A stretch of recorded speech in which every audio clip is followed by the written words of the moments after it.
Cuttyhunk's growth is dwarfed by the changes on Nantucket and Martha's Vineyard. After 100 years of slumber, Nantucket was rediscovered and, along with her sister island, has become a major tourist destination, attracting movie stars and celebrities to its beaches, bays, and harbors. As recent as the early 60s, when we would go to the beach, which we did every day with our children, you had to look distantly down the beach before you saw somebody else sitting on the beach. You could go anywhere you wanted to on the island and never feel in a crush or rushed or under any kind of a stress, because it was just a peaceful, calm location and a wonderful place to be.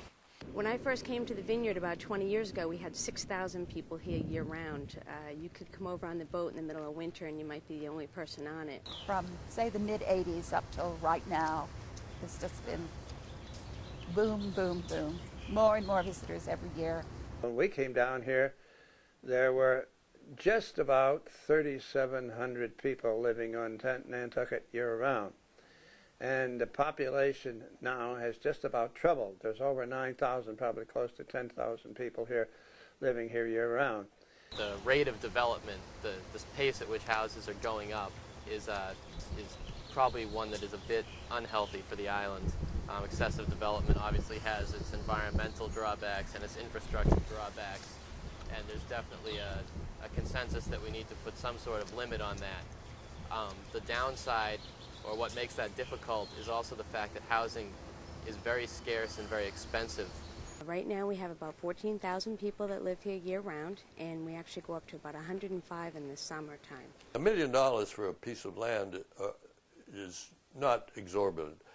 Usually on the land there's a house that's been there for years and years. One of these original houses that the ordinary person built and lived in for generations. First thing the guy does when he buys the property for $1 million is tear down the house and put up his idea of what should be there. And of course his idea of what should be there is usually far different from what has been there. When I was a kid, all the poor people lived in town because nobody could afford a car. So now you got to go out in the woods to find the residents. At Cuttyhunk, if you want to buy a house lot, of which there really don't exist, you're talking 70,000, 80,000. It's becoming a place for the wealthy. And a lot of us old-timers aren't too happy about the fact that the prices on Nantucket have escalated to the point that they have. Year-round rentals are very difficult to come by. A lot of island people have to do the 6-month to 6-month switch, where they stay in a house for a very reasonable price in the wintertime, and then in the summer they have to move and pay the high prices that other people are paying when they come down to stay. I feel sorry for the people, the natives who live there. When we first bought this house, the one that we're sitting in right now, which was built in the 1740s, we paid $12,000 for it. Mrs. Seeley, who owned the house, was very adamant about getting that price. She said, I want $12,000 and I won't dicker. And so we went through the house and we saw it and liked it, and we paid her the $12,000. And now we have been informed that we have to think about $500,000 as its evaluation. That's upsetting. Just in the last 2 weeks I've heard of 2 perfectly lovely young families, people who've really contributed to the cultural ambience of Nantucket, have to move away because they've been renting, and now the places they've been renting have been sold, and there's no place for them to go. No place for them to go.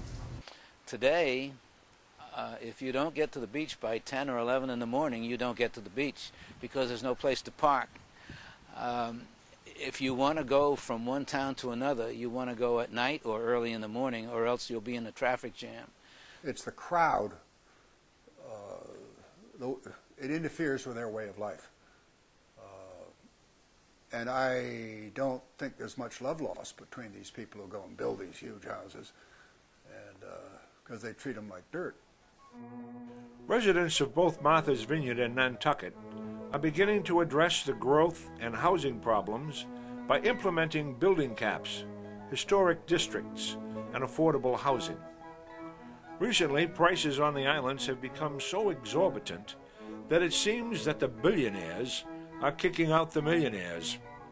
If the problems of a lack of affordable housing are not addressed, both economies are in danger of collapsing from the bottom up. It is impossible to operate as an upscale tourist destination without people to work in the shops, hotels, and restaurants.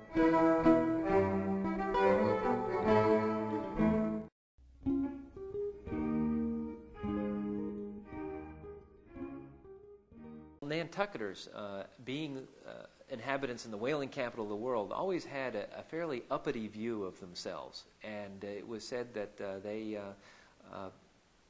had a condescending view of their rival island, of Martha's Vineyard. There's a very interesting diary account of a dinner here on Nantucket in the early 18th century where a vineyarder was attending the table, and the girl wrote in her diary that the vineyarder was very well-mannered for a vineyarder. We do have a bit of rivalry when it comes to football, and we have an incredible Thanksgiving game that either all the Nantucket people come to Martha's Vineyard or all the Martha's Vineyard people go to Nantucket. We are very, very different islands. Nantucket is another wonderful island. It's not the Vineyard. Nantucket isn't the Vineyard. We're not Nantucket. That's fine. They're two different places. They just happen to share the same body of water in the same state. But they each have great things to offer.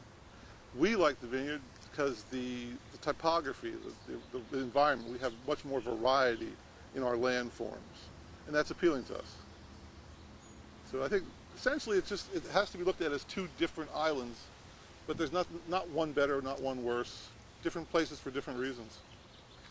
We have always called the Nantucketers Scrap Islanders because really Nantucket's just formed from a bunch of sand that washed away from the vineyard, you know.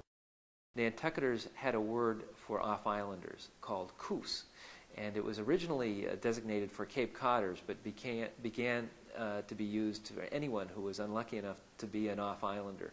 So if you were a coof, you were clearly not to be reckoned with when it came to being a Nantucketer. It's a nice island, but I wouldn't want to live there. I don't even want to live in Vineyard Haven, you know the truth.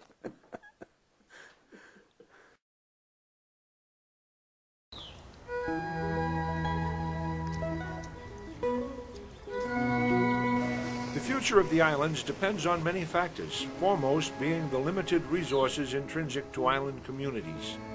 Nevertheless, it seems as long as they retain their beauty and island spirit, they will always attract visitors to enjoy the beaches, vistas, history, and harbors that make Nantucket, Martha's Vineyard, and the Elizabeth Islands so unique.